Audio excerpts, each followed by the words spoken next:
Hello साथीहरू, सधैँको जस्तो म स्केचअपको कोडिङ ट्युटोरियल्स लिएर यहाँहरूमाझ उपस्थित भइसकेको छु। आजको क्लास एउटा सिम्पल प्र्याक्टिस प्रब्लम जस्तो छ, जसमा म यहाँहरूलाई कोन कसरी बनाउने त्यसको बारेमा डिस्कस गर्दैछु है त। सो पहिला हामी स्केचअप मोडलमा सिकौँ कसरी कोन बनाउने भनेर। सुरुमा यो सर्कलमा प्रेस गरौँ र त्यसपछि यहाँ क्लिक गरेर सर्टेन साइजको सर्कल बनाऊ। त्यसपछि हामी लाइनमा जाउँ, लाइन टुलले सेन्टरबाट सपोज जेड एक्सिसतिर हुने गरेर एउटा लाइन ड्र गरौँ। त्यसपछि अर्को लाइन यो पोइन्टबाट यसको कुनामा टच हुने गरेर अर्को लाइन ड्र गरौँ र यसले फेरि सेन्टरमा जोइन हुने गरेर अर्को लाइन ड्र गरौँ। यसले के बनाइदिन्छ, फेस बनाइदिन्छ है त।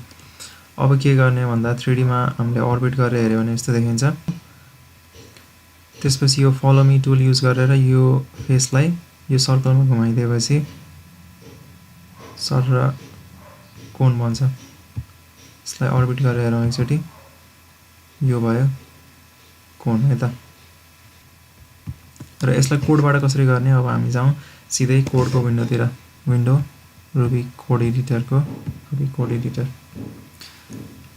यो सिम्पल रिभिजन हो। पहिला हामी सिम्पल एउटा सर्कल बनाऊ। लेट्स से सर्कल बनाउँदाखेरि कोनको हाइट भनेर मैले माने सपोज 10 मान्छु है त। त्यसपछि बेस हामीलाई रेडियस चाहियो, लेट्स से अहिलेलाई 5 मानिदिउँ। त्यसपछि मैले सेन्टर पोइन्ट माने जुन चाहिँ सपोज 0,0,0 भयो। त्यसपछि लेट्स से भेक्टर भनेको चाहिँ जेड एक्सिससँग परपेन्डिकुलर भयो। त्यसपछि लेट्स से सर्कल 1 हामीले ड्र गर्नु पर्यो। त्यसलाई इन्टाइटिजबाट एड सर्कल के लिन्छ त, सेन्टर पोइन्ट 1 भेक्टर 1 र रेडियस भनेको बेस रेडियस भयो। ठिक छ, यसलाई रन गरौँ, सर्कल दिने भयो। त्यसपछि म के गर्छु भन्दा 3टा पोइन्ट लिन्छु। सुरुको पोइन्ट हाम्रो यो सेन्टर पोइन्ट भयो, त्यसपछि माथिको पोइन्ट, त्यसपछि यो पोइन्ट हुने गरेर एउटा फेस बनाउँछु है त। सो दोस्रो पोइन्ट लिन्छु मैले 0,0, यो माथिको पोइन्ट भनेपछि हाइट अफ कोन भनेर लिनु पर्यो। ठिक छ, त्यो पोइन्ट हुने गरेर एउटा पोइन्ट। अर्को पोइन्ट चाहिँ मैले कहाँ लिन्छु भन्दाखेरि 0, यो सर्कलमा पर्ने गरेर एउटा पोइन्ट लिन्छु, भनेको बेस रेडियस हुने गरेर एउटा पोइन्ट लिन्छु। त्यसपछि म यसको यो 3टा पोइन्ट जोड्ने एउटा फेस बनाउँछु है त।